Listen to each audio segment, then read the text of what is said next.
Lingkungan kerja baru pasti menyajikan cerita baru juga. Apalagi kalau sampai harus tinggal di tempat baru. Kita nggak tahu ada sejarah apa di belakangnya. Fadli akan menceritakan kisah seram ketika tinggal di mes berhantu di Tasikmalaya. Oke Mas Fadli, sampai ketemu hari Senin. Oke. Tapi saya minggu sore udah ada di Tasik. Saya udah ada di mes minggu sore. Insya Allah. Oh gitu. Tapi Mas, kalau minggu sore mes masih kosong, belum pada datang. Biasanya penghuni baru berdatangan Senin pagi. Ya nggak apa-apalah Mas, biar santai. Kalau Senin pagi saya harus berangkat malam dari Jakarta. Tapi kenapa Mas? Nggak apa-apa, hehehe. Begitu percakapanku dengan Ridwan melalui telepon. Ridwan adalah teman yang baru saja aku kenal. Dia nantinya akan menjadi rekan di perusahaan tempatku bekerja. Nantinya, iya. Aku baru saja diterima kerja di satu perusahaan manufaktur memproduksi plastik. Setelah melalui serangkaian wawancara dan tes yang dilakukan di Bandung, akhirnya aku diterima bekerja sebagai operator mesin. Iya, aku menjalani wawancara dan tes masuk di Bandung di kantor perwakilan perusahaan. Jadi sama sekali belum pernah datang mengunjungi lokasi pabrik yang di Tasikmalaya. Aku yang belum menikah dan masih tinggal di rumah orang tua gak berpikir dua kali untuk mengambil kesempatan ini. Walaupun bukan multinasional, tapi perusahaan ini bukan perusahaan kecil, memiliki sekitar 500 karyawan. Yang membuatku tertarik, mereka memberikan beragam fasilitas. Salah satunya mes tempat tinggal untuk karyawan berdomisili di luar Tasikmalaya, seperti aku ini yang tinggal di Jakarta. Jadi nggak perlu pusing memikirkan biaya kos atau kontrak rumah. Ya sudah, singkat kata aku memutuskan untuk berangkat bekerja mencari nafkah dan tinggal di Tasikmalaya. Tahun 2007 ini bukanlah pertama kali aku menginjakan kaki di Tasikmalaya. Semasa kuliah dulu, sudah beberapa datang berkunjung. Kota di lintas selatan Jawa Barat masih kota kecil, tapi sangat menarik dan nyaman. Seperti yang sudah direncanakan sebelumnya, pada satu minggu sore, aku sudah sampai di terminal bis Tasikmalaya. Di terminal besar inilah bis yang mengantarku dari Jakarta sampai di penghentian terakhir. Nah, ternyata alamat perusahaanku ini lokasinya agak jauh dari pusat kota. Malah sudah lebih dekat ke Ciamis. Karena itulah dari terminal harus terlebih dahulu 2 kali naik angkot untuk sampai di tujuan. Tapi nggak apa-apa. Perjalanan menggunakan angkot di Tasik sungguh masih dapat dinikmati. Suasananya menyenangkan, tipikal kota kecil yang menawarkan kesegaran udara dan pemandangan. Aku menikmatinya. Sebelumnya aku sudah bertanya kepada Ridwan mengenai detail perjalanan yang harus aku tempuh. Kata Ridwan sekitar 1 jam kurang naik angkot, seharusnya aku sudah sampai pabrik. Dan benar yang Ridwan bilang, setelah kurang lebih 1 jam perjalanan, akhirnya aku sampai di tujuan. Pagar tembok tinggi dan gerbang besi besar, itulah pemandangan yang pertama kali aku lihat ketika baru turun dari angkot. Bangunan di dalam hanya kelihatan atapnya saja, juga beberapa pohon tinggi menutupi sedikit pandangan. Ridwan juga bilang, kalau sudah sampai, aku bisa meminta tolong satpam yang ada di depan untuk mengantarkan ke mes karyawan. Sore Pak, saya Fadli, karyawan baru. Mungkin Pak Ridwan sudah kasih infonya? Ucapku ketika sudah mau masuk gerbang dan menemui security yang kutemui di posnya. Oh iya ya, Pak Fadli ya. Selamat datang Pak. Pikir saya habis maghrib baru sampai. Hehehe. Perkenalkan, saya Saifuddin. Panggil aja Udin. Pak security yang belakangan aku tahu kalau namanya Pak Udin menjawab dengan ramah dengan logat Sunda yang kental. Setelahnya kami berbincang, saling memperkenalkan diri di pos security. Perusahaan ini berdiri di lahan yang menurutku sangat luas. Ada 3 bangunan utama. Bangunan besar yang paling depan adalah kantor manajemen berlantai 2. Bangunan ini yang tadi pertama kali kelihatan dari luar. Di belakangnya ada bangunan pabrik atau warehouse. Ukurannya nyaris sama dengan gedung manajemen, berisi segala mesin yang menghasilkan bahan produksi, yaitu plastik. Di sebelahnya ada gedung lagi yang lebih kecil. Menurut Pak Udin, bangunan ini juga berisi mesin produksi, hanya skalanya saja yang lebih kecil. Oh iya, lokasi perusahaan letaknya agak jauh dari pemukiman warga, nggak di pinggir jalan utama. Agak masuk ke dalam, tapi tetap masih bisa dilewati kendaraan besar. Lokasi yang sepertinya memang diperuntukkan untuk kawasan industri. Oh iya, Mas Fadli katanya bakalan tinggal di mes ya. Kalau sudah siap, hayu saya antar ke mes, nggak jauh kok, bisa jalan kaki. Pak Udin bilang begitu. Iya Pak, mungkin Pak Udin tahu ada berapa orang yang tinggal di mes ya? Tanyaku. Oh, kalau dulu sih banyak Pak, ada belasan orang. Kalau sekarang kayaknya tinggal ber-7, termasuk Mas Fadli ini. Karena hampir semua karyawan tinggal di Tasik atau Ciamis. Mereka lebih milih untuk pulang pergi daripada tinggal di mes. Panjang lebar Pak Udin menjelaskan. Hanya 7 orang yang tinggal di mes. Aku pikir banyak, tapi nggak apa-apa. Seenggaknya aku nggak akan terlalu sendirian. Setelah ada security yang lain lagi untuk menjaga pos, aku dan Pak Udin lalu berangkat. Mes terletak di belakang luar wilayah pabrik. Kami harus memutar lewat depan, mengitari pabrik lalu ke belakang. Jaraknya nggak terlalu jauh, hanya sekitar 15 menit berjalan kaki. Ini tempatnya Mas, begitu kata Pak Udin ketika kami sudah berdiri persis di depan bangunan berpagar tinggi dengan pintu besi yang sepertinya terkunci. Karena dia sambil berusaha untuk membuka gemboknya. Ada orang atau nggak ada orang, pagar selalu terkunci Mas. Takut ada maling. Hehehe. Aku hanya tersenyum mendengarnya, sambil kami melangkahkan kaki masuk ke area mes. Ada 2 bangunan. Yang pertama berbentuk rumah agak besar, nggak bertingkat. Satu bangunan lagi berdiri di belakang. Bentuknya memanjang seperti rumah kontrakan. Pintunya berjajar ada 5. Rumah ini diperuntukkan untuk level supervisor ke atas Mas. Kalau yang di belakang untuk level di bawahnya. Mas Fadli kan supervisor, jadi tinggal di rumah ini. Yuk masuk Mas. Pak Udin menjelaskan. Rumah 3 kamar dengan fasilitas lengkap, ada TV, kulkas, peralatan dapur, dan lainnya. Yang tinggal di sini biasanya datang Senin pagi Mas. Terkadang ada juga yang datang Minggu sore atau malam, tapi jarang banget. Hehehe. Ya sudah, Mas Fadli mungkin mau istirahat dulu. Saya balik ke pos depan ya Mas.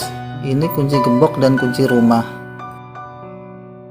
Akhirnya Pak Udin pamit pergi untuk kembali bertugas, meninggalkan aku sendirian di rumah ini. Nyaman, udaranya bersih dan sejuk. Sepi, jauh dari jalan raya dan keramaian. Seharusnya aku betah tinggal di tempat ini. Seharusnya. Aku memilih kamar tengah karena kamar depan dalam keadaan terkunci. Sepertinya sudah berpenghuni. Sedangkan kamar belakang aku nggak yakin sudah ada penghuninya atau belum. Kamarku cukup besar, berisi lemari dan tempat tidur, berjendela kayu yang kalau dibuka akan terlihat halaman samping dan sebagian mes di belakang. Selepas maghrib, aku duduk di ruang tengah sambil menonton TV, menikmati suasana sambil menunggu kalau-kalau ada penghuni mes lain yang tiba-tiba muncul. Karena itulah pintu depan aku biarkan dalam keadaan terbuka. Tapi sampai jam 8 malam belum juga ada yang datang. Suasana malam di mes ini benar-benar sepi. Kalau TV aku matikan, hanya terdengar suara jangkrik atau binatang malam lainnya. Tapi sesekali terdengar suara kendaraan yang lewat di jalan depan pabrik. Samar karena jaraknya memang cukup jauh. Udara juga cukup dingin. Aku jadi berselimut duduk di depan TV. Begitulah. Tapi sekitar jam 10, lamunanku terhenti. Lalu mengecilkan volume TV karena mendengar suara pagar depan seperti ada yang membuka. Akhirnya ada yang datang juga, jadi nggak sendirian malam ini. Begitu ucapku dalam hati, sedikit lega. Bangkit dari duduk, lalu bergegas menuju teras rumah untuk melihat siapakah gerangan yang datang. Tapi nggak ada siapa-siapa. Pagar tetap dalam keadaan tertutup ketika aku melihatnya. Siapa yang tadi buka tutup pagar? Ah, ya sudahlah. Mungkin aku salah dengar. Lalu berniat untuk masuk lagi ke dalam. Tapi baru saja beberapa langkah, tiba-tiba kembali aku mendengar sesuatu lagi. Kali ini suara langkah kaki. Langkah kaki yang sepertinya berasal dari samping, seperti sedang berjalan menuju bangunan mes belakang. Langkah kaki siapa itu? Penasaran. Kemudian ke samping rumah untuk melihat sumber suara. Dari samping kelihatan kalau mes belakang sangat gelap. Hanya deretan pintu tertutup yang terlihat, karena lampu terasnya mati semua. Tapi sepersekian detik kemudian, tiba-tiba aku melihat seperti ada orang berjalan. Tapi hanya kelihatan sebentar saja, karena sosok itu langsung menuju belakang rumah. Pandanganku jadi terhalang. Semakin penasaran, aku lalu berjalan ke belakang rumah untuk mencari tahu siapa gerangan yang sedang ada di belakang. Sesampainya di belakang, lagi-lagi aku nggak melihat ada siapa-siapa. Mas, aku coba memanggil entah siapapun itu. Tapi nggak ada jawaban, sepi aja. Lalu siapa orang itu tadi? Aku sangat yakin kalau benar melihat ada yang berjalan. Aneh. Akhirnya setelah beberapa belas detik lamanya berdiri diam dalam gelap, aku memutuskan untuk masuk rumah. Setelah sudah di dalam, aku menutup pintu, lalu menguncinya. Kembali duduk di ruang tengah di depan TV. Kembali duduk dalam kesendirian di tempat yang masih sangat asing ini. Jujur, saat itu aku sudah mulai merasa kalau ada yang aneh. Perasaan gak enak. Sepinya memperhatikan seperti hendak bercerita. Momen yang berlangsung lama sampai jam 11 malam aku masih duduk di tempat yang sama. Sementara acara TV mulai gak ada yang menarik. Sampai akhirnya sekitar jam setengah 12 aku masuk ke dalam kamar, mencoba untuk tidur. Seharian tadi sangat melelahkan. Perjalanan Jakarta-Tasik cukup membuat energiku terkuras. Seharusnya aku nggak akan kesulitan untuk memejamkan mata. Tapi tetap saja, di atas tempat tidur aku belum juga bisa terlelap. Sendirian di tempat ini membuat pikiran melanglang buana. Resah dan gelisah sambil memperhatikan langit-langit kamar. Sempat berpikir untuk keluar rumah lalu menuju suatu tempat, ketika rasa cemas dan takut semakin memenuhi isi kepala. Tapi mau kemana? Aku belum tahu benar daerah sini. Akhirnya hanya bisa pasrah sambil terus berharap rasa kantuk akan datang. Tapi ketika sudah jam 12:30, lamunanku terhenti. Ketika tiba-tiba mendengar seperti ada suara pintu terbuka. Mendengar dari arah suaranya, aku yakin kalau itu pintu depan. Ada yang membuka pintu depan. Beberapa saat kemudian, pintu kedengaran kembali tertutup. Siapa yang masuk ke dalam rumah?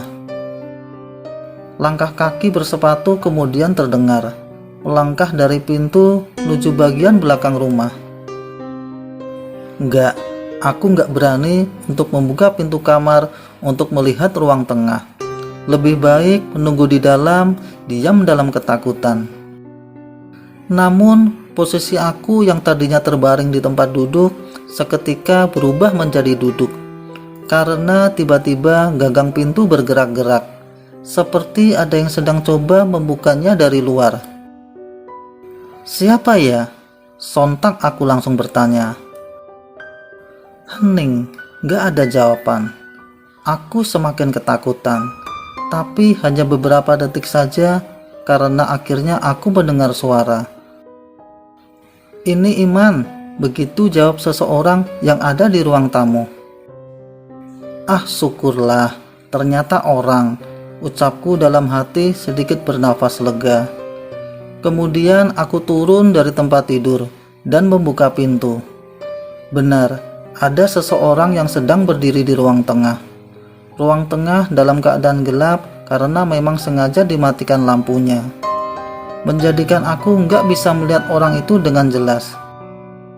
Tapi samar terlihat kalau dia berpakaian layaknya seragam pabrik, lengkap dengan sepatu safety. Malam Mas Iman, baru datang ya? Saya karyawan baru aja sampai sore tadi, ucapku berbasa-basi. Iya, nggak apa-apa, istirahat aja dulu, jawabnya. Setelah itu tanpa basa-basi dia lalu berjalan ke belakang, sepertinya menuju kamar yang ada di belakang. Ya sudah, aku kembali masuk kamar dan menutup pintu. Setelah itu aku nggak merasakan cemas lagi, karena menyadari kalau sudah nggak sendirian di rumah ini. Sudah ada Iman, penghuni mes lama. Benar, nggak lama kemudian aku terlelap, tidur sangat nyenyak. Jam 4:30 pagi aku sudah bangun, lalu berniat untuk salat subuh. Setelah nyawa sudah terkumpul, kemudian aku keluar menuju kamar mandi untuk berwudu. Tapi lagi-lagi aku melihat Iman. Dia sedang duduk di sofa ruang tengah, duduk menghadap depan rumah. Iman sudah mengenakan seragam pabrik lengkap dengan sepatu. Mas Iman sudah siap berangkat aja, pagi-pagi amat mas, hehehe. Aku berbasa-basi ketika sedang tepat melintas di sampingnya. Iman hanya menoleh sambil tersenyum, gak berkata apa-apa. Lalu aku meneruskan langkah menuju kamar mandi. Setelah selesai, aku kembali menuju kamar. Tapi saat itu aku gak melihat Iman lagi. Dia sudah gak ada. Pagi amat Iman berangkat kerja, begitu gumamku dalam hati. Selesailah malam pertama aku tinggal di mes. Jam menunjukkan pukul 7:30 pagi. Aku yang sudah berpakaian rapi siap berangkat kerja. Duduk di teras rumah sambil menikmati kopi dan rokok. Satu persatu penghuni mes berdatangan. Satu persatu juga memperkenalkan diri. Saya Ridwan mas, hehehe. Oh ini mas Ridwan toh? Kang Ridwan, hehehe. Akhirnya kita ketemu ya, sapaku kepada Ridwan yang akhirnya datang. Ridwan tinggal di Bandung. Anak dan istrinya tinggal di kota kembang itu. Senin sampai Jumat dia tinggal di mes. Jumat sore pulang ke Bandung lagi. Lalu kami berbincang sebentar di teras rumah. Ridwan ini supervisor keuangan, beda divisi denganku. Sepertinya lebih tua dariku. Gimana Mas Fadri, bermalam di mes sendirian, betah nggak? Enak kan suasananya? Hehehe. Saya nggak sendirian kok Kang, hehe, jawabku. Ah, bisa aja Mas Fadli ini, haha. Dari nada kalimatnya, sepertinya Ridwan menganggap aku sedang bercanda. Bener Kang, saya nggak sendirian, ucapku lagi. Sudah hampir jam 8 nih, ayo kita jalan ke pabrik. Kang Ridwan memotong pembicaraan sebelum aku menjelaskan semuanya. Ya sudah, lalu kami berangkat. Layaknya karyawan baru, aku menjalani proses pengenalan lingkungan dan pekerjaan. Hendra, pemuda daerah yang bertugas sebagai teknisi mesin, membantuku memperkenalkan dan menjelaskan semua hal menyangkut pekerjaanku nantinya, dari proses awal produksi sampai selesai. Begitulah, sampai akhirnya jam makan siang tiba, kami harus menghentikan kegiatan sejenak untuk beristirahat dan berbincang hangat. Gimana Pak tidur di mes semalam? Betah kan ya? Segar ya udaranya? Pasti nyenyak tidurnya, hehe. Hendra membuka percakapan ketika kami masih bersantai selesai makan. Enak kok Ndra, awalnya nggak bisa tidur, sepi banget soalnya, jawabku. Emang begitu Pak, yang tinggal di mes biasanya baru pada datang Senin pagi, jarang ada yang datang Minggu sore atau malam. Tapi akhirnya ada yang datang.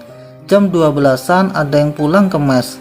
Akhirnya saya bisa tidur lelap karena nggak merasa sendirian lagi. Hehe. Oh begitu. Iya, untung aja Iman datang. Jadi ada temannya kan saya. Iman? Pak Iman yang datang tengah malam Pak? Raut wajah Hendra mendadak berubah. Iya, Iman yang datang. Kenapa emang Dra? Emang Iman rumahnya di mana? Tanyaku kemudian. Oh, Pak Iman. Pak Iman rumahnya di Bandung, Pak. Dulunya dia manajer akunting. Dulunya? Emang sekarang dia di bagian apa? Masih Pak, masih manajer. Hendra agak gelagapan, entah kenapa dia seperti itu. Percakapan terhenti sampai di situ saja. Ketika jam sudah menunjukkan pukul 1 lewat sedikit, kami sudah harus melanjutkan pekerjaan. Singkat cerita, hari pertama itu selesai juga. Cukup melelahkan. Menjelang maghrib, kami kembali pulang ke mes. Malam tiba, seluruh penghuni tetap mes sudah berkumpul semua. Kami berbincang seru di teras depan rumah. Lengkap, ada aku, Ridwan, Randy, Dadi, Asep, Hindar, dan Ago. Nyaris semuanya tinggal di Bandung, kecuali Ago. Dia orang Cilacap, dan aku dari Jakarta. Dalam perbincangan seru kali ini, aku sebagai pendatang baru, masih menjadi pendengar yang baik, mendengarkan teman-teman bercerita tentang apa saja. Seringkali diselingi dengan gelak tawa. Perbincangan semakin seru seiring waktu yang semakin larut malam. Tapi kemudian aku baru tersadar, ada satu orang yang gak kelihatan. Sebentar, Iman kemana ya? Kok gak kelihatan? Tanyaku tiba-tiba. Entah kenapa tiba-tiba semua terdiam seketika, memandangku dengan wajah keheranan. Pak Iman? Kok Mas Fadri kenal sama Pak Iman? Kenal dari mana? Aga yang akhirnya mulai bertanya. Loh, semalam saya ketemu. Jam 12 dia datang. Baru datang dari Bandung. Rumahnya di Bandung kan? Tanyaku lagi. Iya mas, Pak Iman emang rumahnya di Bandung. Kali ini Ridwan yang menjawab dengan wajah masih keheranan. Nah, terus sekarang dia kemana? Kok belum balik mas? Aku lagi-lagi bertanya. Oh, tadi sore dia pulang lagi ke Bandung mas. Ada urusan mendadak katanya. Asep akhirnya ikut nyamber dengan logat Sundanya. Udah jam 11 aja. Yuk tidur. Besok kan kudu gawe. Ridwan tiba-tiba menutup acara ngobrol. Ya sudah. Perbincangan juga sudah lebih sering banyak diam setelah aku membahas tentang iman. Setelah itu kami masuk ke kamar masing-masing. Selesailah hari pertamaku tinggal di Tasikmalaya. Gak terasa, sudah 1 minggu lamanya bekerja di tempat baru. Aku harus cepat beradaptasi dan menyesuaikan diri dengan pekerjaan dan lingkungannya, karena memang posisi yang aku tempati mengharuskan seperti itu. Proses produksi harus tetap terus berjalan, walaupun aku masih terbilang karyawan baru. Hari Jumat untuk sebagian besar karyawan merupakan hari terakhir bekerja dalam seminggu. Tapi ada sebagian kecil yang bekerja di hari Sabtu, yaitu karyawan yang bertugas di pabrik, karena mesin produksi masih harus terus berjalan. Aku salah satu karyawan yang harus tetap bekerja di hari Sabtu, sehingga pada hari Sabtu kawasan pabrik menjadi sepi. Hanya beberapa orang yang masih kelihatan kerja. Sabtu sore ketika sudah selesai jam kerja, kami penghuni mes berkumpul lagi, beristirahat sejenak sebelum semua bersiap pulang. Iya, Sabtu sore waktunya pulang ke rumah masing-masing. Semuanya mudik, kecuali aku. Wah, Mas Fadli, sendirian lagi nih. Gak apa-apa ya mas? Hehehe, ucap Ridwan sambil dia bersiap untuk berangkat. Gak apa-apa Kang, saya mau kemana lagi? Mau pulang ke Jakarta kan jauh. Di sini aja lah, jawabku.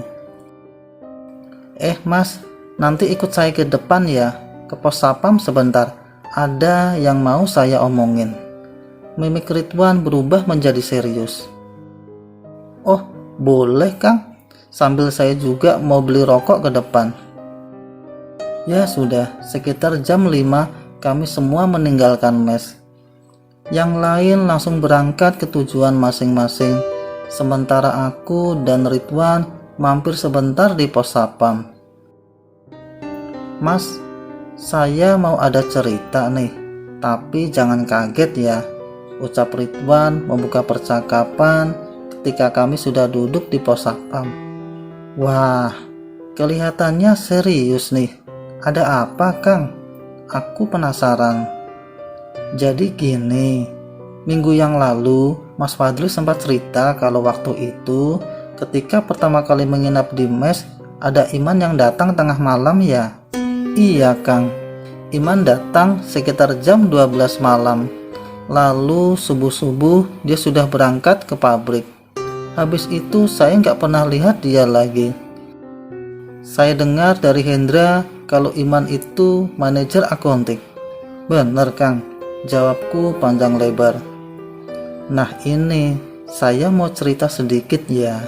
Semoga Mas Fadli nggak ketakutan nantinya. Mendengar itu aku jadi semakin penasaran, lalu menunggu Ridwan untuk bercerita lebih lanjut. Pak Iman itu benar dulunya manajer akunting di sini. Rumahnya di Bandung. Senin sampai Jumat dia tinggal di mes kita itu, di rumah itu. Ridwan mulai bercerita. Dulunya Kang, sekarang gak lagi.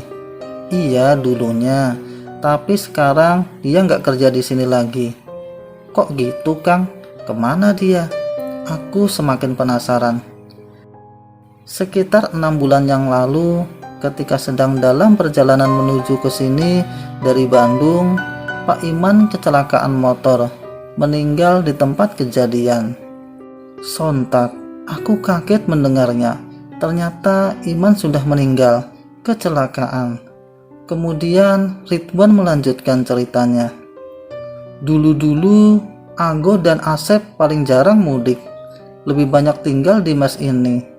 Tapi karena banyak kejadian seram, akhirnya mereka memilih untuk pulang pada Sabtu Minggu. Kami beberapa kali melihat penampakan almarhum Pak Iman datang ke mes tengah malam, Mas. Nyaris berbisik Ridwan bilang begitu. Astaga, jadi yang aku temui minggu yang lalu benar Pak Iman, tapi beliaunya sudah meninggal. Selanjutnya kami terus membahas perihal almarhum Pak Iman, sampai akhirnya selepas maghrib Ridwan harus berangkat pulang ke Bandung. Sementara aku kembali ke mes. Di mes ini aku sendirian lagi. Malam minggu seharusnya menjadi malam yang indah. Kalau di Jakarta, biasanya aku akan menghabiskan waktu bersama teman tongkrongan di kafe atau mal. Tapi kali ini aku harus bermalam minggu sendirian di tempat yang masih tergolong asing. Sejak maghrib, perasaan was-was sudah bergelayut di sanubari, memaksa otak dan pikiran untuk mengolah situasi agar enggak menjadi mencekam seram. Informasi mengenai Pak Iman yang baru saja aku dengar mau enggak mau terus berkecamuk dalam kepala. Aku sangat takut kalau nantinya almarhum akan datang ke mes ini lagi. Sampai akhirnya menjelang jam 12:30 malam, aku memutuskan untuk masuk kamar, tapi membiarkan semua lampu di dalam rumah dalam keadaan menyala. Aku takut. Tapi untunglah, walaupun sama sekali aku nggak bisa tidur sampai subuh, tapi nggak ada peristiwa seram yang terjadi. Aman. Hari Minggu aku habiskan untuk menonton TV dan beristirahat. Coba untuk berteman dengan keadaan, memaksa diri bersantai dan menikmati suasana. Syukurlah, semua berjalan dengan baik. Aku bisa sebentar melebur di sini, lupa akan cekam seram tempat ini. Tapi semua berubah kembali ketika matahari mulai tenggelam di ufuk barat, menyisakan redup cahayanya yang perlahan ikut menghilang. Kembali aku merasa sendiri di tempat ini. Untuk mengurangi perasaan yang mulai gak enak, aku nyalakan semua lampu, termasuk lampu teras mes belakang, sehingga nyaris setiap sudutnya jadi tersentuh cahaya.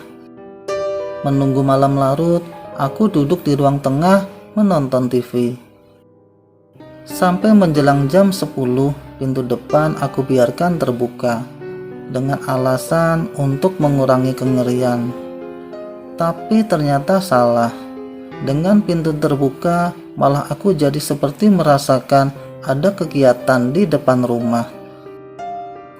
Beberapa kali menoleh keluar karena merasa seperti ada yang mondar-mandir di depan, di teras. Tapi ketika dilihat, ternyata nggak ada apa-apa, nggak ada siapa-siapa. Lalu seperti ada langkah kaki, dari ujung mata seperti ada yang berjalan melintas di depan pintu. Tapi sekali lagi, ketika aku lihat langsung gak ada apa-apa.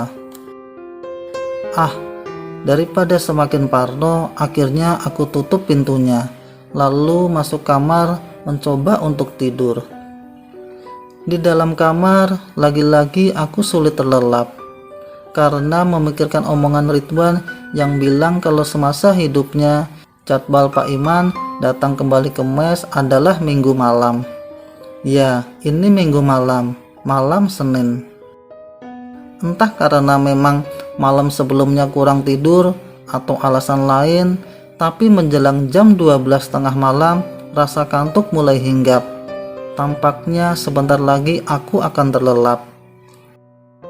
Benar saja, setelah itu aku nggak sadarkan diri, tertidur.